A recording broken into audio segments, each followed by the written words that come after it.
ان اللہ وملائکتہ یصلون علی النبی یا ایھا الذین آمنوا صلوا علیہ وسلموا تسلیما اللہم صل علی سیدنا و مولانا محمد وعلی آل سیدنا و مولانا محمد وبارک وسلم۔ بے پایہ حمد و ثنا خالق لم یزل اللہ رب العالمین جل جلالہ کی، بعد ازاں کروڑوں درود و سلام محسن انسانیت سرور انبیاء تاجدار مدینہ حضور سیدنا آقا علیہ الصلوۃ والسلام کی ذات اقدس پر کہ جن کے وسیلہ جلیلہ سے اللہ تعالیٰ نے یہ دین متین عطا فرمایا۔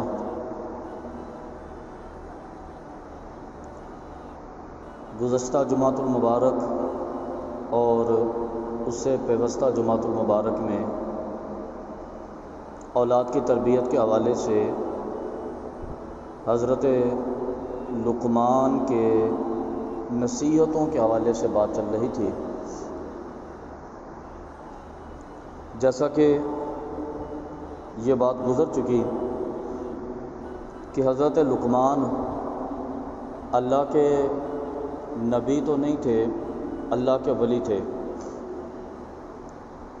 اور حضرت داؤد علیہ السلام کے زمانہ اقدس میں آپ ہوتے تھے۔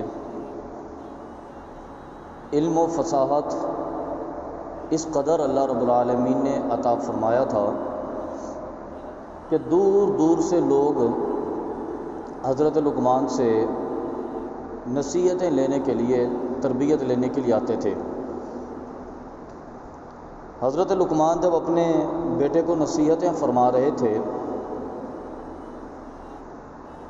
تو ان نصیحتوں کا انداز اس قدر خوبصورت تھا اور اس کے الفاظ اور فرمودات اس قدر خوبصورت تھے کہ رب کائنات نے قرآن مجید فرقان حمید میں کئی آیات پر مشتمل اس گفتگو کو ذکر کیا، بلکہ اللہ رب العالمین جل جلالہ نے حضرت لقمان کے اس تربیت کے انداز کو خراج تحسین پیش کرنے کے لیے ان کے اس کاوش کو سراہنے کے لیے پوری ایک سورت حضرت لقمان کے نام پر مختص کی۔ حضرت لقمان جب اپنے بیٹے کو نصیحتیں فرما رہے تھے اس کے اندر آپ نے یہ جملہ ارشاد فرمایا کہ ولا تصعر خدک للناس ولا تمشی فی الارض مرحا۔ دو چیزیں اس کے اندر آپ نے ذکر فرمائی ہیں۔ فرمایا کہ ایک تو اپنے رخسار کو لوگوں کے لیے پھلاؤ مت، یعنی کہ ہر وقت اکڑ کی کیفیت میں، تکبر کی کیفیت میں، غرور کی کیفیت میں نہ رہو، لوگوں سے منہ ٹیڑھا کر کے بات نہ کرو۔ اے میرے بیٹے، جب لوگوں سے مخاطب ہو محبت کے ساتھ بولو، لوگوں سے مخاطب ہو تو اخلاق کے ساتھ بات کرو، لوگوں سے مخاطب ہو تو اپنی اچھی تربیت کو ان پر ظاہر کرو۔ آدمی جب بولتا ہے تو در حقیقت وہ اپنی تربیت کا اظہار کرتا ہے، اس کے اندر کیا ہے، کیونکہ انسان کا سینہ تو بند ہے نا، کسی کی نظر تو یہاں تک نہیں پہنچتی۔ انسان جب خاموش ہے کوئی اس کے کردار سے بھی واقف نہیں ہے، جب انسان بولتا ہے پھر پتہ چلتا ہے کہ اس کے اندر بھرا ہوا کیا ہے۔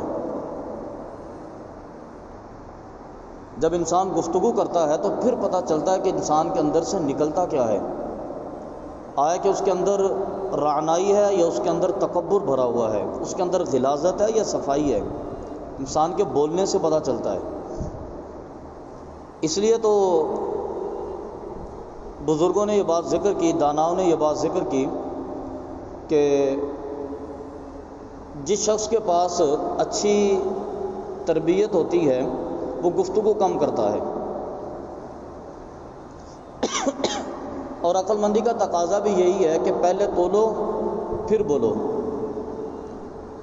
بندہ پہلے بول دے اور بعد میں تولنا شروع کر دے ترازو لے کے، تو پھر وقت گزر جاتا ہے، پھر اس کو اس کا وبال اٹھانا پڑتا ہے، پھر اس کو اس کی تکلیف اٹھانی پڑتی ہے۔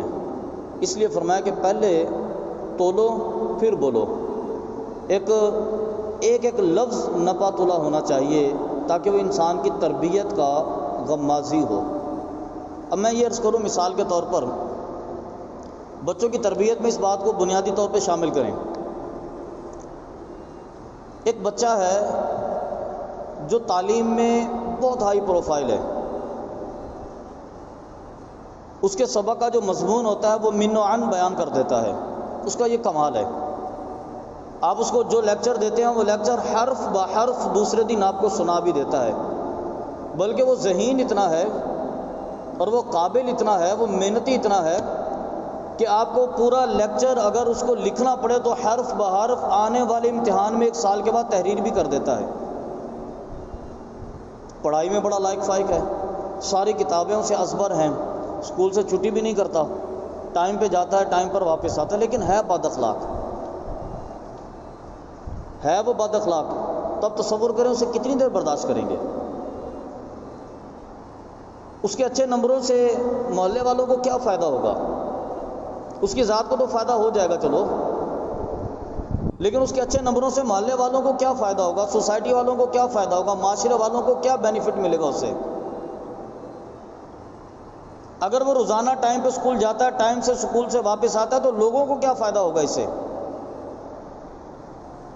اگر وہ پورے کا پورا مضمون سال بعد امتحانوں میں تحریر کر دیتا ہے، صرف مضمون لکھتا ہے، تو فائدہ لوگوں کو کیا ہوگا؟ ہے وہ بد اخلاق، لوگوں سے، بڑے آدمی سے بات کرنے کا طریقہ نہیں ہے، بزرگ سے انداز گفتگو ٹھیک نہیں ہے، بچوں کے ساتھ اس کی شفقت نہیں ہے، والدین کے ساتھ بول چال ٹھیک نہیں ہے، بہن بھائیوں کے ساتھ اس کا رویہ ٹھیک نہیں ہے، تو آپ اسے کتنی دیر برداشت کریں گے؟ 1 گھنٹہ، 2 گھنٹے، 3 گھنٹے؟ اگر آپ اس کے گھر میں جا کے بیٹھ گئے یا وہ آپ کے پاس آ کر بیٹھ گیا تو کتنی دیر اسے گفتگو کریں گے؟ کتنی دیر اپنی توہین برداشت کریں گے؟ کتنی دیر اس کی بد اخلاقی برداشت کریں گے؟ یہ ذرا یہ بھی تصور کریں۔ اور ایک بچہ ہے، وہ تعلیمی لیول پر وہ تو نہیں ہے کہ جو منوان لیکچر کو تحریر کر دے، لیکن بہرحال وہ کامیابی تک پہنچ جاتا ہے، اور تعلیمی لیول میں اس کا یہ کمال بھی نہیں ہے کہ وہ ٹائم پہ جانا اور ٹائم پہ آنا، کبھی کبھی کوتاہی بھی ہو جاتی ہے، لیکن ہے بڑا شائستہ، بڑی تہذیب سے گفتگو کرتا ہے، جی حضور، جی سر، جی سرکار، آپ جناب، آپ نے یہ ارشاد فرمایا تھا، آپ نے یہ ارشاد فرمایا، وہ آپ سے گفتگو اس انداز میں کرتا ہے، تو آپ اسے ساری زندگی برداشت کرنے کے لیے تیار ہیں؟ آپ اس کے ساتھ آدھے گھنٹے کے لیے بیٹھے تھے، لیکن آپ کا دل چاہتا ہے کہ میں آدھا دن اس کے ساتھ گزار دوں۔ وہ آپ کی گلی کے اندر رہتا ہے تو آپ کی خواہش ہے کہ جب میں باہر نکل کر بیٹھوں تو یہ میرے ساتھ بیٹھ کر گفتگو کرے، عزت دیتا ہے نا، آپ کو وقار دیتا ہے، آپ کے معیار کو وہ جانچتا ہے، پڑتالتا ہے، وہ سمجھتا ہے۔ بزرگوں کے ساتھ بات کرتے وہ ہاتھ باندھ کے کھڑا ہو جاتا ہے، سر کو جھکا لیتا ہے، بڑوں سے بات کرتا ہے تہذیب کے ساتھ۔ کبھی ابو سے اس نے بلند آواز سے بات نہیں کی، امی کے ساتھ بد اخلاقی نہیں کی، دادا کے ساتھ اس نے بدتمیزی نہیں کی، بہن بھائیوں کے ساتھ اس نے لڑائی نہیں کی، تو آپ اسے برداشت کرنے کے لیے تیار ہیں؟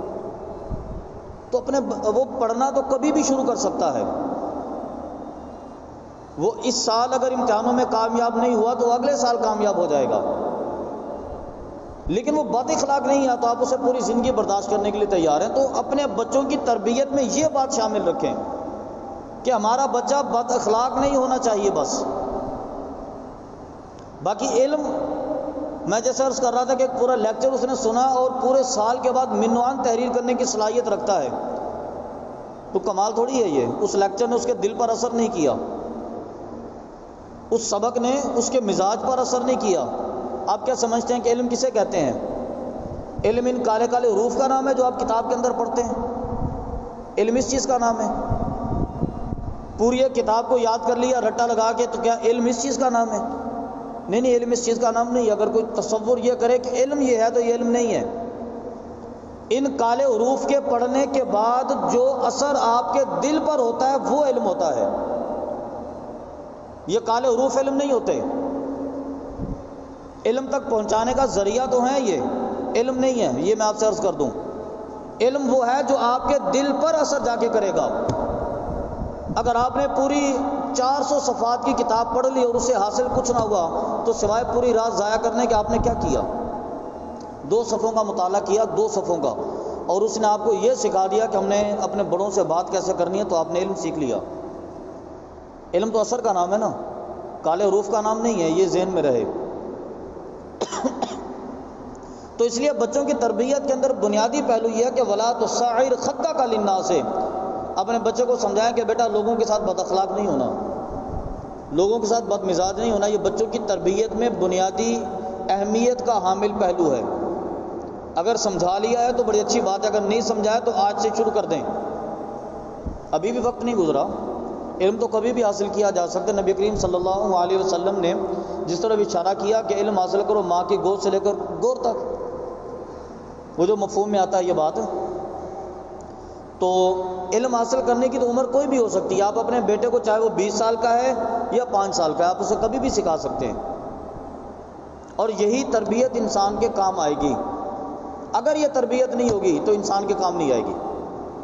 وہ بچہ الٹا بڑا ہونے کے بعد وبال جان بنے گا، روزانہ کبھی فلاں گلی سے شکایت آ گئی، کبھی فلاں صاحب نے شکایت کر دی، کبھی اس نے شکایت کر دی، کبھی محلے کے لڑکوں سے لڑائی ہوگی، کبھی کسی بزرگ کے ساتھ بدتمیزی ہوگی، کبھی اسکول سے شکایت، وہ تو ٹینشن بن جائے گا آپ کے لیے۔ وہ بچہ آپ کے لیے مصیبت بن جائے گا، وہ آپ کا دستہ بازو نہیں بنے گا، وہ آپ کی قوت اور طاقت نہیں بنے گا۔ تو بیٹے کی تربیت کرے تاکہ وہ آپ کی قوت اور طاقت بن کے آپ کے برابر کھڑا ہو۔ جب آپ باہر نکلیں آپ فخر سے سینہ تان کے لوگوں سے بات کریں کہ یہ میرا بیٹا ہے، آپ باقاعدہ فخر سے بتائیں لوگوں کو، سر جھک جائے کہ ہاں جی یہ میرا بیٹا ہے، میں شرمندہ ہوں اس بات پہ، تو فائدہ کیا ہوا؟ بیٹے نے تو شرمندہ کر دیا نا۔ تو اس لیے حضرت لقمان کی ان تربیت کے پہلوؤں کو مد نظر رکھیں، اولاد کی تربیت میں یہ بات کریں۔ اچھا، اس سے پہلے میں یہ عرض کروں کہ والدین کی بھی تربیت ہونی چاہیے، والدین کی بھی تربیت ہونی چاہیے کہ ہم نے اولاد کی تربیت کرنی کیسے ہے۔ بدقسمتی سے ہمارے اندر یہ خامیاں ہوتی ہیں کہ والدین کو پتہ نہیں ہوتا اولاد کی تربیت کرنی کیسے ہے۔ آج کی اولاد کا شکوہ ہے نا کہ ہمیں والدین ٹھیک نہیں ملے۔ اب یقین مانے 20 سال کے بعد اولاد شکوہ کرے گی کہ آج والدین کو شکوہ ہے کہ ہمیں اولاد ٹھیک نہیں ملی، آج کے 20 سال کے بعد بچے کہیں گے ہمیں ماں باپ ٹھیک نہیں ملے، تب حالات تبدیل ہو جائیں گے۔ آج ہم بچوں کی شکایت کرتے ہیں، پھر بچے ہماری شکایت کریں گے۔ آپ اپنے گھر کے اندر ایک سسٹم تو وضع کریں کہ ہم نے اپنے بچے کے اندر کیا بات کرنی ہے، بچے کے سامنے کیا ذکر کرنا ہے۔ دسترخوان پہ بیٹھتے ہیں کھانا کھانے کے لیے، اور ہم اپنے خاندان کی جو تکلیفیں جو برائیاں ہوتی ہیں دسترخوان پر بیٹھ کر شیئر کرتے ہیں، ہمارے بچے سنتے ہیں۔ ہم اپنے بھائیوں سے بات کریں، اپنے والدین سے بات کریں، یا اپنی بیوی سے بات کریں، یا اپنی بہنوں سے، کسی سے بھی بات کریں، اب یہ دیکھ لیں کہ آپ کے قرب و جوار میں ہے کون جس سے آپ بات کر رہے ہیں۔ کہیں آپ کی بات لیکیج کی طرف تو نہیں جا رہی، کہیں آپ کی بات کا الٹا اثر تو نہیں پڑے گا۔ بچوں کے سامنے بیٹھ کے ہم شیئر کر رہے ہوتے ہیں کہ دیکھیں میں نے پوری زندگی بڑا بھائی بن کے اپنے بھائی چھوٹے کو پالا، اور اس نے آ کے مجھے یہ صلہ دیا، اس نے فلاں جگہ پر میرا نقصان کیا، فلاں جگہ پر میرا نقصان کیا، فلاں جگہ پر میرا نقصان کیا۔ ہم بچوں کے سامنے بیٹھ کے کہتے ہیں کہ میری بہن نے میرے ساتھ فلاں مقام پر زیادتی کی، میں نے والدین کی خدمت میں 20 سال گزار دیے، میرے والدین نے مجھے حصہ اچھی طرح نہیں دیا۔ ہم اپنے بچوں کے سامنے بیٹھ کے بات کرتے ہیں کہ یہ فلاں انکل جو ہمارے ہمسائے ہیں، میری ان کے ساتھ فلاں بات پہ لڑائی ہو گئی، چھوٹی سی بات ہی لڑائی۔ اس بچے کے دل میں یہ باتیں بیٹھتی ہیں، اچھا یہ میرے ابو کا دشمن ہے، چچا نے میرے ابو کے ساتھ زیادتی کی، ماموں نے میرے ابو کے ساتھ زیادتی کی، دادا نے میرے ابو کے ساتھ زیادتی کی۔ ہم نے بچے کے دل کے خانوں کو، دل کو تقسیم کر دیا مختلف خانوں کے اندر، 100 ٹکڑے کر دیے۔ ایک ٹکڑے کے اندر چاچا کی نفرت ڈال دی، ایک ٹکڑے کے اندر ماموں کی نفرت ڈال دی، دادا کی نفرت بھی وہاں پہ ڈال دی، بہن بھائیوں کی نفرت بھی وہاں پہ ڈال دی، محلے داروں کی نفرت وہاں پہ ڈال دی، آفس والوں کی نفرت ہم نے وہاں پہ ڈال دی۔ ہم نے کسی سے محبت کی بات ہی نہیں کی۔ تو وہ بچہ یہی تو سیکھے گا، وہ اپنے مزاج کے اندر بٹھا لے گا کہ چاچا میرا دشمن ہے کیونکہ میرے چچا نے میرے باپ کے ساتھ زیادتی کی تھی۔ اگر آپ کا آپ کے بھائی کے ساتھ تنازع ہے تو اولاد کے سامنے ذکر کرنے کی تو ضرورت نہیں ہے۔ اگر آپ کا اپنے والد کے ساتھ کسی مسئلے پر اختلاف ہو گیا، نظریاتی اختلاف کی بات کر رہا ہوں، ہو گیا، تو بچوں کے سامنے ذکر کرنے کی کیا ضرورت ہے؟ بیوی کے ساتھ کسی معاملے پر تنازع ہو گیا تو بچوں کے سامنے شیئر کرنے کی کیا حاجت ہے؟ بچے کی تربیت میں خامی آتی ہے اس کے ساتھ، بچے حساس ہوتے ہیں، اور یہ بچے کی فطرت ہے کہ وہ اپنے والدین کے دشمن کے ساتھ مخاصمت رکھتا ہے، وہ اپنے والدین کے دشمن کے ساتھ مخاصمت رکھتا ہے، آپ اس کا اندازہ اس بات سے کیجئے۔ حضرت آدم علیہ السلام کو جو جنت کا معاملہ ہوا تھا، انہوں نے وہ دانہ کھا لیا گندم کا، اور حضرت آدم علیہ السلام کو دنیا سے زمین کی طرف بھیج دیا گیا۔ جب حضرت آدم علیہ السلام دنیا سے زمین کی طرف آ گئے تو اس کے بعد اب اللہ رب العالمین جل جلالہ نے شیطان کے مخاصمت کے حوالے سے کردار کو ذکر کیا کہ اے انسان، تو اس شیطان کے ساتھ دوستی مت لگا لینا، اے بندے تو اس شیطان کے ساتھ دوستی مت لگا لینا۔ کیوں؟ اس لیے کہ یہ تو تمہارا دشمن ہے۔ لیکن انسان کو سمجھ میں نہیں آ رہی تھی کہ شیطان ہمارا دشمن کیسے ہو گیا، سمجھ نہیں آ رہی کہ شیطان ہمارا دشمن کیسے ہو گیا۔ اللہ رب العالمین نے انسان کی نفسیات کے اس کمزور پہلو کو استعمال کیا، فرمایا کہ یا بنی آدم لا یفتننکم الشیطان کما اخرج ابویکم من الجنۃ ینزع عنہما لباسہما لیریہما سوآتہما۔ فرمایا کہ اے بنی آدم، شیطان کے بہکاوے میں مت آ جانا، شیطان کے فتنے میں مت آ جانا، یہ دشمن ہے تمہارا۔ وہ کیسے دشمن ہے؟ فرمایا کہ کما اخرج ابویکم من الجنۃ، تمہارے ماں باپ کو اس نے جنت سے نکالا تھا۔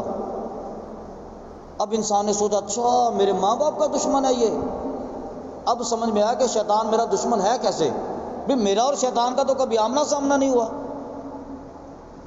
اللہ رب العالمین نے انسان کی فطرت کے اس کمزور پہلو کو ذکر کیا، کما اخرج ابویکم من الجنۃ ینزع عنہما لباسہما لیریہما سوآتہما، اس نے تمہارے ماں باپ کا کپڑے اتروا دیے تھے، ان کا لباس چھین لیا تھا، اس نے جنت سے نکال دیا تھا۔ اللہ رب العالمین نے انسان کے اس نفسیاتی پہلو کو استعمال کیا کہ یہ اپنے ماں باپ کے دشمن کو کبھی نہیں بھولتا۔ یہ انسان کی فطرت ہے، انسان کا مزاج ہے۔ وہ جتنا بھی دھیمے مزاج کا ہوگا، وہ جتنے بھی خوشگوار مزاج کا مالک ہوگا، لیکن ماں باپ کے ساتھ لڑائی ہوگی تو یہ بندہ لڑنے مرنے کے لیے تیار ہو جائے گا۔ میرے باپ کا دشمن، اس نے میرے والد کے ساتھ بدتمیزی کی، بد اخلاقی کی، تو انسان کا کمزور پہلو تھا۔ اس لیے اس کمزور پہلو کو اپنے گھر میں مت آنے دیں، اولاد کے سامنے ذکر مت کریں کہ میرے بھائی نے میرے ساتھ فلان جگہ ظلم کیا۔ ہو سکتا ہے آپ کا تصور ظلم کیا ہے، وہ حق بجانب ہو، کیونکہ جب لڑائی ہوتی ہے نا، لڑائی کے بعد دونوں فریق کہتے ہیں کہ میں ٹھیک تھا۔ کبھی ایسا ہوا لڑائی ہوئی اور لڑائی کے بعد دوسرا بندہ کہ ہاں میں غلط تھا؟ نہیں ہوتا ہمارے معاشرے کے اندر۔ تو اس لیے والدین کے ساتھ اگر کوئی خرابی آ گئی تو اولاد کے سامنے ذکر مت کریں۔ اگر اپنے سسرالی رشتہ داروں کے ساتھ خامی آ گئی تو اولاد کے سامنے ذکر مت کریں، بھائیوں کے ساتھ آ گئی اولاد کے سامنے ذکر مت کریں۔ وہ بچہ پوری زندگی نفرت کے اندر بٹا رہتا ہے کہ میرے ماموں ٹھیک نہیں ہے، میری خالہ ٹھیک نہیں ہے، میری پھپھو ٹھیک نہیں ہے، میرا چاچو ٹھیک نہیں ہے، میرا دادا ٹھیک نہیں ہے، میرے نانا ٹھیک نہیں ہے، اس لیے کہ والدین نے ان کے سامنے تذکرے کیے ہوتے ہیں، والدین نے ان کے سامنے باتیں کی ہوتی ہیں۔ تو والدین کی تربیت کی بھی ضرورت ہے آج کے معاشرے کے اندر۔ والدین کو بتایا جائے کہ تم نے اولاد کی تربیت کرنی کس انداز میں، اولاد کے سامنے کیا باتیں کرنی ہیں، کیا باتیں نہیں کرنی۔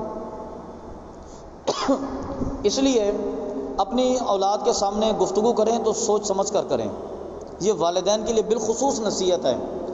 اور پھر اپنی اولاد کی تربیت کریں، اولاد کو سمجھائیں کہ بیٹا فلاں چیز اچھی ہوتی ہے، فلاں بری ہوتی ہے۔ اولاد کو بد اخلاق نہیں بنانا، کیوں؟